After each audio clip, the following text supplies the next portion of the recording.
Albert Odyssey follows the tale of Pike. As a young boy, his family is murdered by a marauding horde of monsters, leaving Pike to be rescued by a harpy who whisks him away to safety. Fast forward a decade, and Pike's adoptive sister is turned to stone by an evil mage. Teaming up with Cirrus, a talking sword, Pike sets out on a quest to find a cure. On his journey, he teams up with a party of friends as he faces off against a group of magicians hell-bent on reviving Vlag, an ancient god. From the off, the game looks great. The quality of the pixel art is exceptionally high, and with many small touches of animations, the villages and dungeons really come to life, helping to immerse you in the game. My favourite environment is the Tower of Fagasta. With its imposing corridors and noir tech vibes, it really did feel like an imposing location to explore.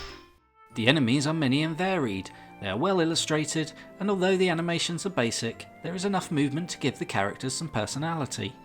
As the game progresses and the enemies grow in size and stature, it really starts to feel like you are facing some formidable foes. The gameplay is typical RPG fare. You will explore villages, towns and castles, interacting with the local population to further the story. Each town has its own inn, and of course a separate weapon and item store. Occasionally there will be a bar where you can interact with the NPCs to experience some of the witty dialogue, and to be fair, this is one of the game's strong points. There were many times when I found myself chuckling at the character interactions, although I'm not sure if it was necessarily as the developers intended. Big strong hunk of manhood, anyone? For me, the weakest part of the game is the combat. It follows a traditional turn-based battle system, with the use of items, magic and physical attacks. Unfortunately, the battles are just a little bit dull and repetitive. There isn't much of a challenge, and you'll find yourself using the same approach to every battle. Use Amon's attack all, then Pike's physical attack. Ika will either use a physical attack or a heal.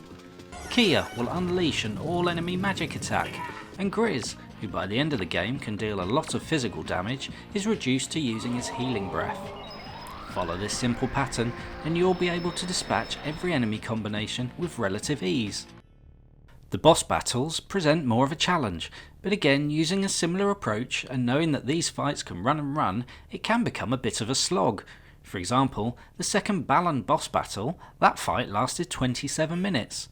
That was 27 minutes of just clicking the same combination over and over again. It lacked the feel of tug of war where the advantage swings back and forth between the allies and the enemies. One of the things that could have elevated this game is the magic effects. These never really feel like they were explored and are ultimately underwhelming in their delivery.